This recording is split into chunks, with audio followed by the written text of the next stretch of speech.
Hey ghouls and gals, welcome back to my channel. My name is Taylor and today's video is I'm not really sure what to call it. I actually got this idea by Emily Fox, Books with Emily Fox. So she does these videos every once in a while where she goes through her holds list on her Libby app and talks about what books she anticipates reading, not necessarily in the month, but just upcoming, because Libby holds can be very unpredictable. So I was considering maybe doing a 10 before the end of the year video, but I think doing something like this will be a little bit more realistic for me because I do prioritize library holds when I get them in, especially some of these I have had on the holds list for months. So when I get to them, I'll be picking them up. So this is kind of like a 10 before the end. I'm not counting. I actually think I have about 20 books on my holds list, but more so these are library books that I'm hoping to gain access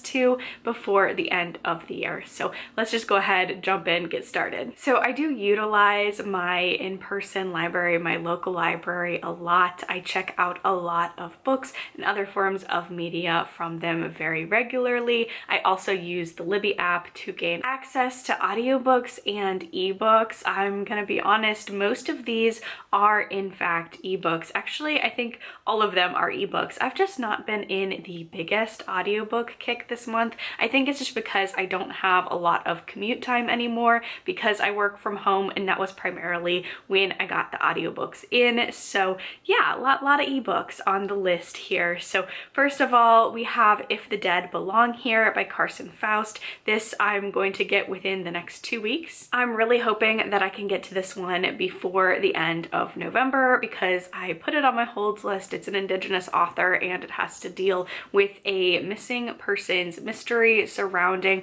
the main character's little sister, and there's like a supernatural paranormal element involving our main character's dreams that may or may not help her bring her sister back home. So that is definitely one that I want to read for the month of November because November is Native American Indigenous Heritage Month here in the United States, so definitely would like to get to that. The next book that I have on hold, that's 2 weeks or so, is Ghost Story by Peter Straub. This is a classic. When I was kind of putting together a seasonal TBR, planning out wintry horror books to read, this one kept coming up.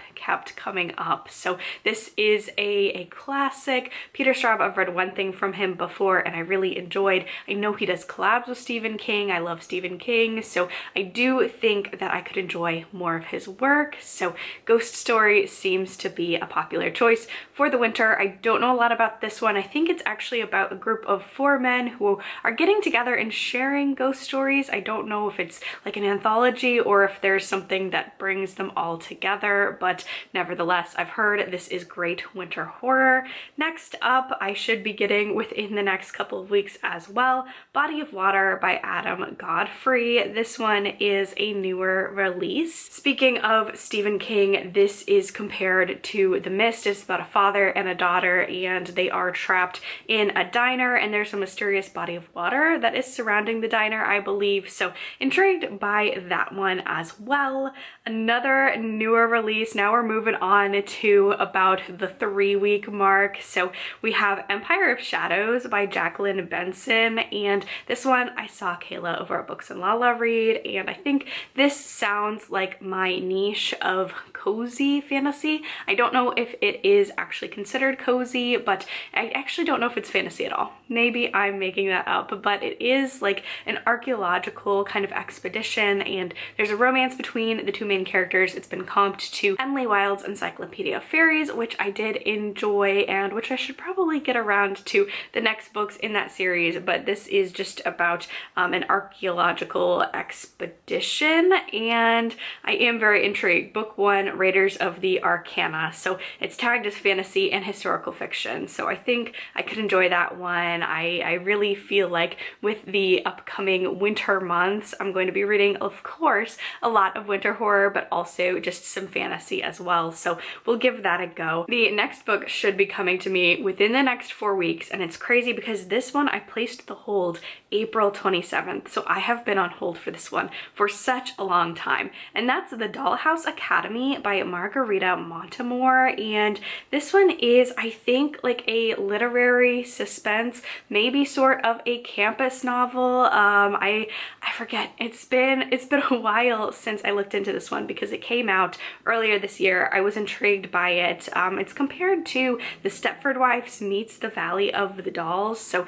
kind of exploring, I think it's a dollhouse academy, the elite boarding school and talent incubator that every aspiring performer dreams of attending. So we're following a person who is attending this prestigious academy, and everything is not quite as it seems. So definitely intrigued by that. Could be fun to get some kind of dark academia adjacent reading in whenever I get around to it. Also on my holds list is Of Monsters and Mainframes by Barbara Truelove, and this one, vampires, I think, just based on the cover. I have heard that this is just like a wild and wacky time. It's a horror, it's a sci-fi horror, I think, and it's also satire. I don't really know. The blurb for this one just seems so bizarre, and I've been hearing some good things about this one from people who have all enjoyed it and all have very different reading tastes from one another. So I am cautiously intrigued by this one, and I do need to read more sci-fi this year. So hopefully I should get that again around 6-ish weeks, so probably within like the next month or so, probably December. Next up, also with around 6 weeks before it gets to me, is Moonflow by Betta Carella. I have heard this is a trippy fever dream of a horror novel, has to deal with a forest and fungi, and I'm intrigued. It's a very, very trippy time, and this is definitely one where I'm cautiously intrigued. This is like the perfect book, I feel like, for me to check out from the library. One of the reasons why I love my library so much is because this is a book where I just feel like I'm either going to really love it or really hate it. The trippy fever dream cosmic-y sort of horror either really works for me or it really doesn't. So I'm really glad that I do have access to all of these books to check out through my library, because there's nothing worse than spending like $35 for a book and reading it and realizing you really didn't like it. So I am glad, and that's not to say I'm not going to like Moonflow. I hope I do, but it is really nice checking things out from the library and saving that money in the off chance that you didn't like the release, and then you save yourself some money there. So next up we have Hole in the Sky by Daniel H. Wilson. It has about 8 weeks before it gets to me, and this is a sci-fi. I was hoping to get it for November because it's an Indigenous author, and it also has to deal with just Indigenous themes. So again, November, would have liked to get to it then, but I think this is going to be a December read if I get it this year. So this is a Native American first contact story and gripping thriller, and this author worked for NASA, and I think just kind of looking at this first contact story through that unique lens is going to be very intriguing. So hopefully this one gets to me soon. It's one that I'm very, very intrigued by, and you never know. It says around 8 weeks. Sometimes you really jump up in line, you never know. So I still feel like I could get to it potentially end of November, beginning of December. Next up, we have The Second Death of Locke by V.L. Bovalino. Has an absolutely gorgeous cover. I really love a cover that looks like it is a painting, and this should get to me around 10 weeks or so, and this one is a fantasy. I think it's a standalone, which is exciting. It's a romantic epic fantasy about an undying bond between a knight and their mage. Oh, okay.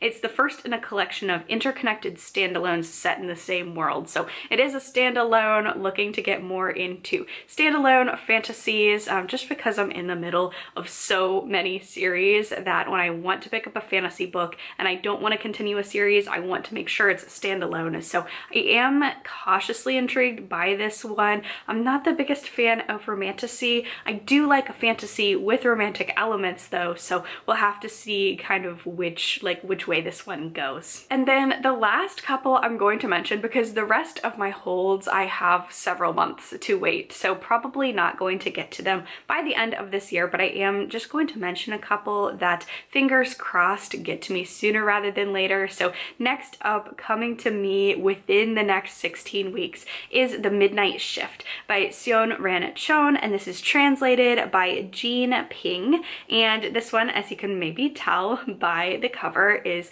about vampires. It's a bestseller in Korea. It's a biting, fast-paced vampire murder mystery exploring queer love and the consequences of loneliness. So this one I am really looking forward to. I wanted to get to it in October, had a vampire vlog, and then of course it just didn't get to me. It was one of my 2025 goals to read a lot more translated fiction. This would obviously count for that. It's obviously going to be one of my goals going in 2026 as well, is to continue to read more translated fiction. So if I get to this by the end of 2025, that's great. If not, we're gonna start 2026 off with a vampire novel. And I do think that Winterween was just announced, and I think there's a prompt having to deal with vampires. So it might end up working out in my favor if I save this one for beginning of 2026. And then last but not least, we have The Raven Scholar by Antonia Hodgson. And this is one where this is just wishful thinking on my part. My library says it's going to take several months for me to get to this loan. I'm 57th in line, but I did start 127th.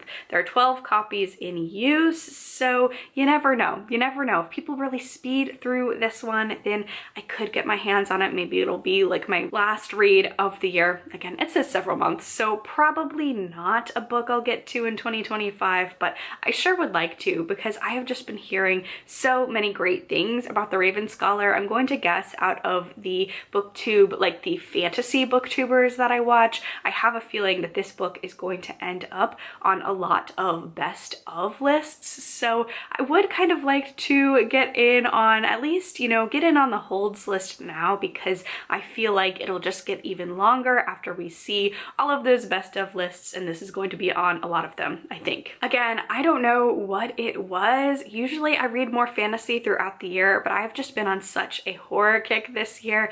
But now that it's November, December, I'm in my fantasy mood. I wish I could get to this one soon. I'm probably not going to, but you never know. Here's hoping. Fingers crossed I can get the Raven Scholar by the end of this year. So there you have it. Those are some of the library books I'm hoping to get to before the end of 2025. It feels so bizarre already making kind of end of the year content. It just feels like this year has flown by, but I really wanted to do not necessarily a ton before the end, but a video like this where I talk about upcoming books on my radar that will get to me via the library, because I'm a mood reader, and I just know if I sat down and filmed a video of 10 books that I was definitely going to read before the end of the year, I would not do it. So it was fun looking at these books, looking at some horror, some fantasy, some historical fantasy / romance. Definitely love the library for the opportunity, again, to kind of really go out of my comfort zone, try new authors, try new subgenres,